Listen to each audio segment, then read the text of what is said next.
اگر کپڑے کے اوپر خون لگ جائے تو پھر کیا ان کپڑوں کے اندر نماز ہو جاتی ہے یا نہیں؟ انسان کے جسم سے جو خون نکلتا ہے وہ خون ناپاک نہیں ہوتا. اس خون کے ناپاک ہونے کے لیے کوئی دلیل چاہیے، ورنہ اصل یہ ہے کہ انسان کا خون جو ہے وہ پاک ہے، انسان کا خون پاک ہے. اور آپ کو پتہ ہے کہ خون جو ہے یہ انسان کے جسم کے اندر ایک بہت ہی اہم، بہت ہی بنیادی حیثیت رکھتا ہے.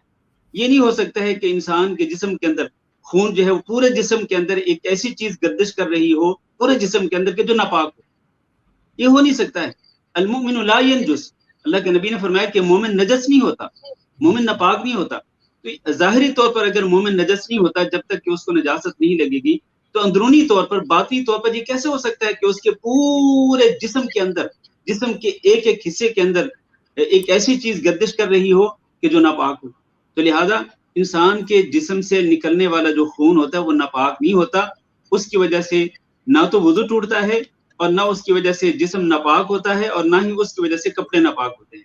ہاں اگر سبیلین سے اگر خون خارج ہوتا ہے، سبیلین سے مراد دو راستے جو اللہ تعالی نے بنائے ہیں اپنی قضاء حاجت کے لیے، تو ان دو راستوں سے اگر خون نکلے گا تو وہ خون یقیناً ناپاک ہوگا. ورنہ اس کے علاوہ باقی کسی بھی جگہ سے، مثلا انسان کو نکسیر آتی ہے، نکسیر یعنی ناک سے خون نکلتا ہے، تو وہ ناپاک نہیں ہوگا. اگر وہ انسان کے جسم پہ لگ جائے یا اس کے کپڑوں پہ لگ جائے تو وہ کپڑے ناپاک نہیں ہوں گے، جسم ناپاک نہیں ہوگا.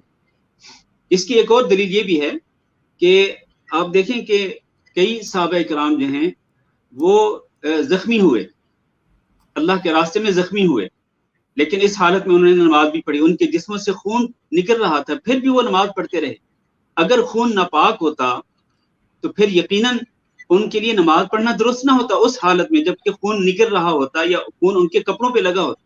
حضرت عمر رضی اللہ تعالیٰ عنہ کو آپ دیکھ لیں کہ فجر کی نماز پڑھا رہے ہیں، اور اسی دوران اس بدبخت انسان نے عمر رضی اللہ تعالیٰ عنہ پہ قاتلانہ حملہ کر دیا.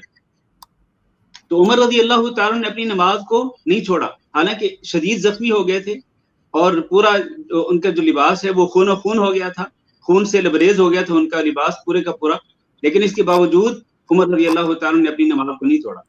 اپنی جگہ پہ مصلی پہ اپنے ایک اور صحابی کو کھڑا کیا کہ وہ نماز مکمل کرائیں، لیکن انہوں نے بھی، یعنی عمر رضی اللہ تعالیٰ نے بھی نماز مکمل کی. اگر تو جسم سے نکلنے والا خون ناپاک ہوتا تو عمر رضی اللہ تعالیٰ نے اس حالت میں نماز جاری نہ رکھتے.